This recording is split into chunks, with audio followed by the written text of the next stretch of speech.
Hey everyone, Icon here. Welcome to the very first episode in my Road to Minnesota series. So as of today, we are on Monday. So today we're covering the Chicago Huntsmen. The kickoff for this weekend is on Friday, January 24th. So over the next 4 days, Monday we're going to talk about the Huntsmen. Tuesday we're going to talk about the Atlanta FaZe. Wednesday we're going to talk about the Dallas Empire.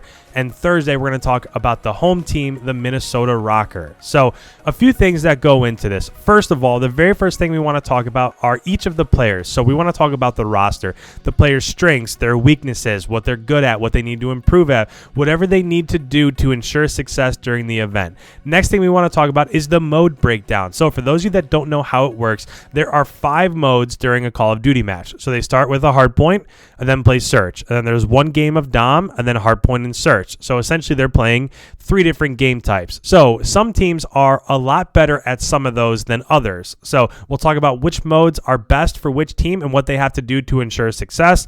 After that, we want to talk about the map breakdown. There are small maps which kind of favor SMG teams. There are bigger maps like St. Petrograd that really favors the long range AR gun battles. So those would favor teams with really good ARs.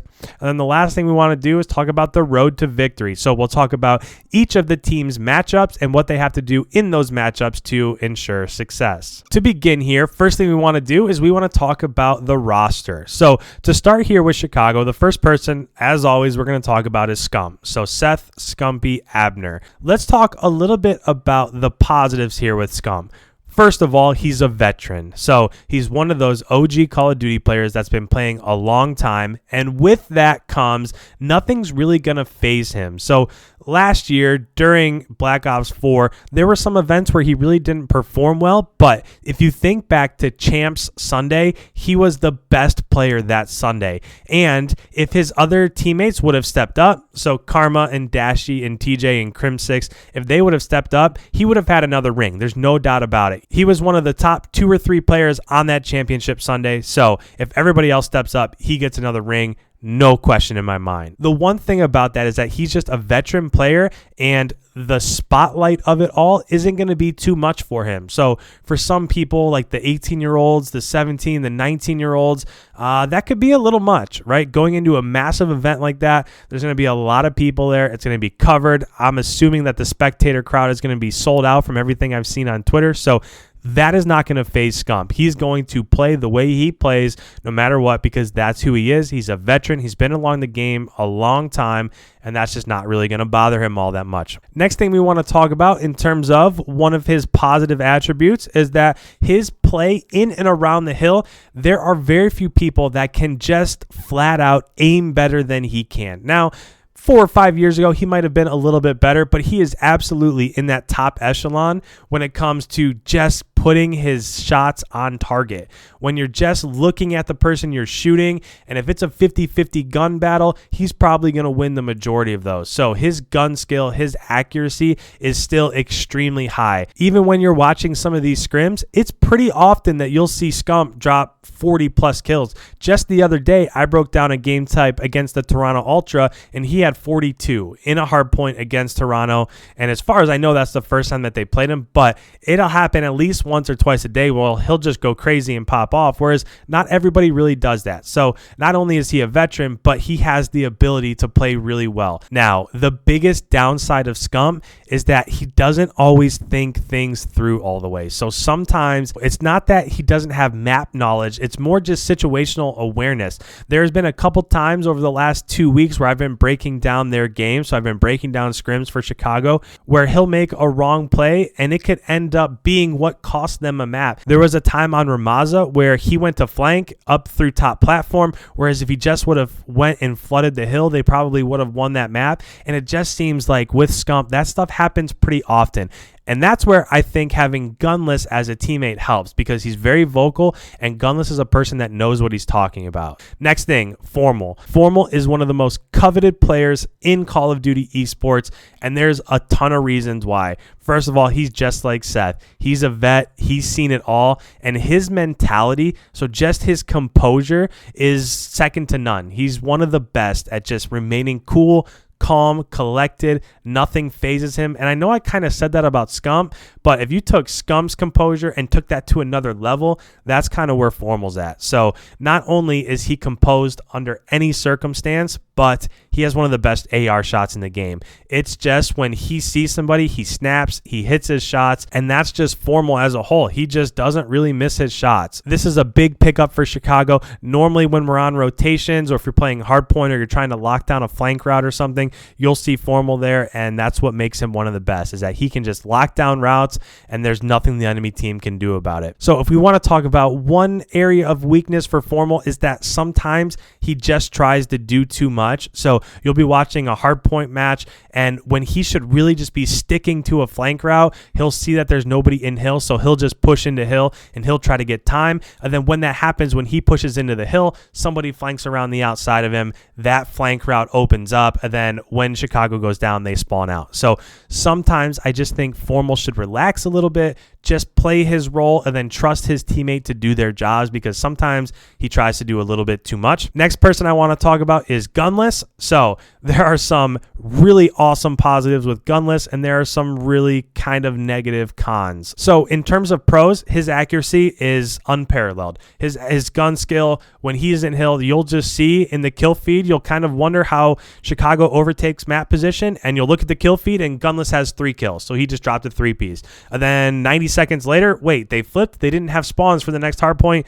Gunless flipped again. So he just has this raw talent, this raw ability to just slay out more than a lot of people do in Call of Duty.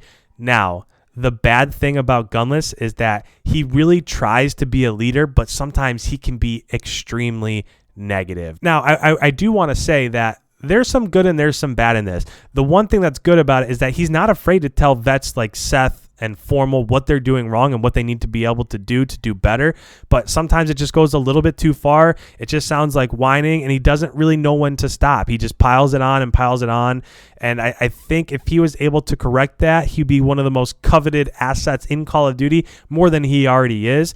But in terms of cons, he can just sometimes, I'm watching these hard points, I'm listening to the post-match conversation, and he just goes a little bit too far. So it'll be interesting to see as we get listen-ins during the event what it's like in terms of communication there. Fourth player we want to talk about is Arcides. Arcides is one of the best in the game. So he kind of plays that SMG AR role. He kind of flips back and forth between the two depending on the map. If it's a smaller map, he'll run an SMG. If it's a large map, he'll help hold down rotations with Formal.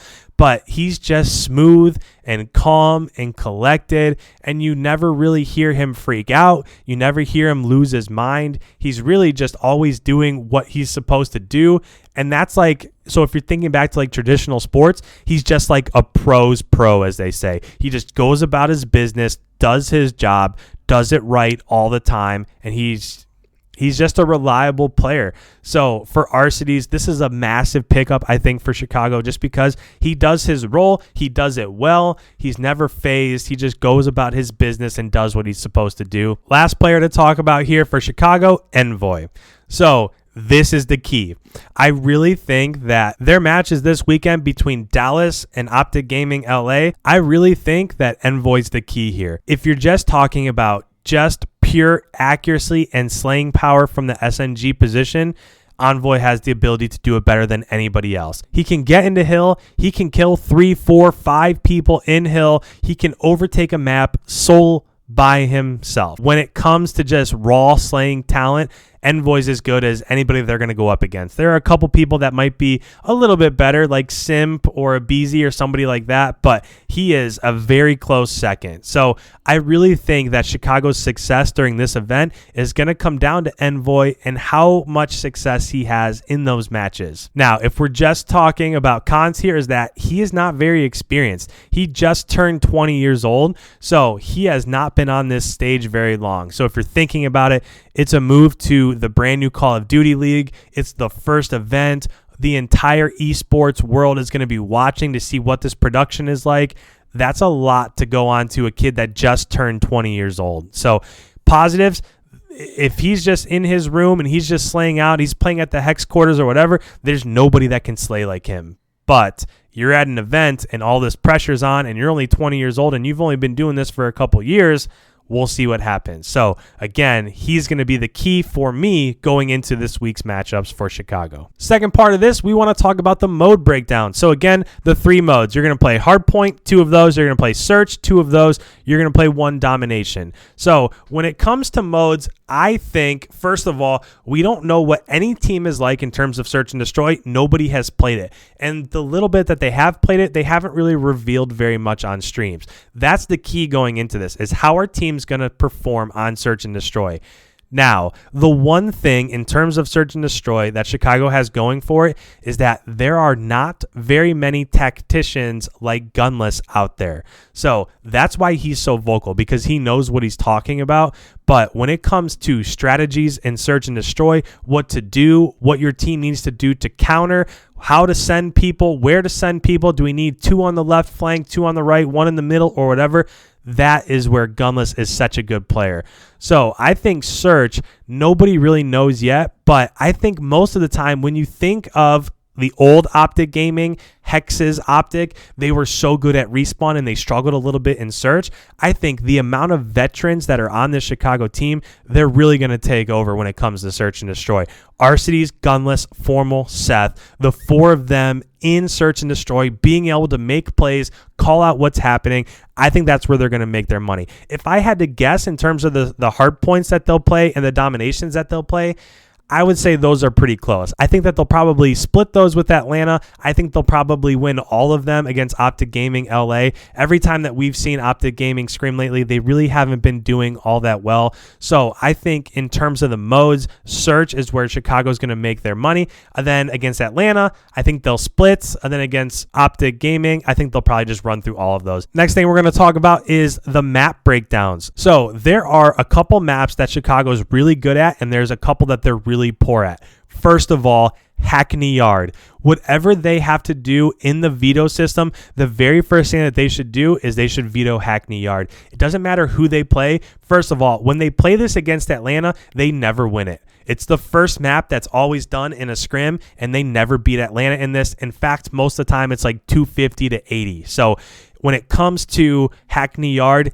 get that map out. They cannot play Hackney Yard. Now, Gun Runner is kind of like an in-between map, but the ones that they excel at are the ones that have the longer lines of sight. So if I'm Chicago, I'm really trying to play Ramaza, and I'm really trying to play St. Petrograd. Those just have the longer lines of sight. Whenever the choke points seem to come up, it's usually favoring the AR battles. So with Formal and Arcides, I just think that they can control the gameplay a little bit better on those bigger maps. So if I'm Chicago, I'm trying to avoid at all cost Hackney Yard. Gun Runner's kind of one that's in between. I think that could go either way. I think they're decent on Azir Cave, but by far the 2 that they're best at, Ramaza, St. Petrograd. So if you turn into that very first matchup and the first hardpoint that they're playing is Hackney Yard hardpoint, that's the very first map, that's going to go poorly for them. It has to be either Gun Runner, Azir Cave, Ramaza, or St. Petrograd. And if they get Ramaza or St. Petrograd, I think that they'll probably end up winning that. So the fourth thing that we want to talk about is the road to victory. So in the road to victory, the first team that they're going to play, the Dallas Empire, I think they absolutely have to win the search and destroy. Again, you have 5 matches. So hardpoint, search, dom, hardpoint, search. They have to win that search gameplay. I think that hard point, depending on the map we just talked about, I think that could go either way. So if they get like a 250 to 230 victory, that would be massive. I think they're going to win the match if they're able to do that. But they have to win the search. Dallas has a couple of young guns like Shotzi and Illy. Even though Illy is extremely talented, he hasn't really been in that situation yet. So I think the stress and all of the attention from search might get to them a little bit. So search, they absolutely have to win. And then when it comes to dom, that's another one that could go 50-50. So if you're thinking about this, out of the 5 matches, you have to win 3 of them. If they win the search, I think those 2, I think dom and I think hardpoint are going to be super close. They have to win one of those. My guess would be that they'll probably have to take that hardpoint, because by the time it comes to the dom, a lot of the jitters are going to be gone from the younger players on Dallas. So if I'm talking about the road to victory for Chicago against Dallas, they have to win that first hard point. They have to win that first search. After that, they could lose the dom. And then when it goes back to hard point and search, I think that they could split one of those. If I had to guess, if I had to bet on this, I would say that they'll win the hard point, win the search, lose the dom, and then win the hard point. I think it'll be a 3-1 victory against Dallas. We'll see what happens, but that's just kind of my thoughts so far. And then against Optic, I honestly, if I'm giving you my 1,000% honest opinion, it's going to be a 3-0. I think that they could technically play any map, any mode, and beat Optic at a LAN event. Now, Optic is full of vets also, so it's not like they're going to have a bunch of jitters going into the game and whatnot.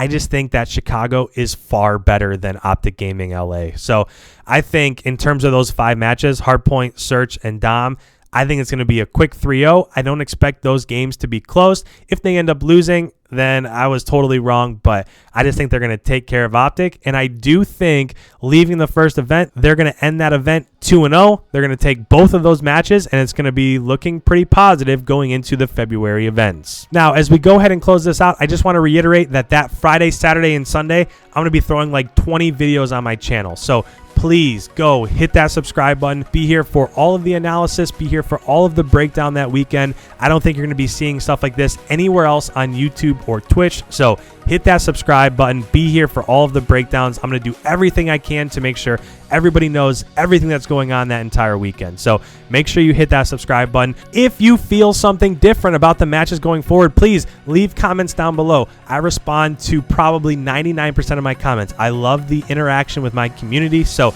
make sure that if you have any comments, any predictions, anything, make sure you leave them down below. Tomorrow, we're going to be talking about the Atlanta phase. So be here for that. And with that, guys, thank you so much. Let me know if you enjoy this. I will see you in the next one. We'll see you.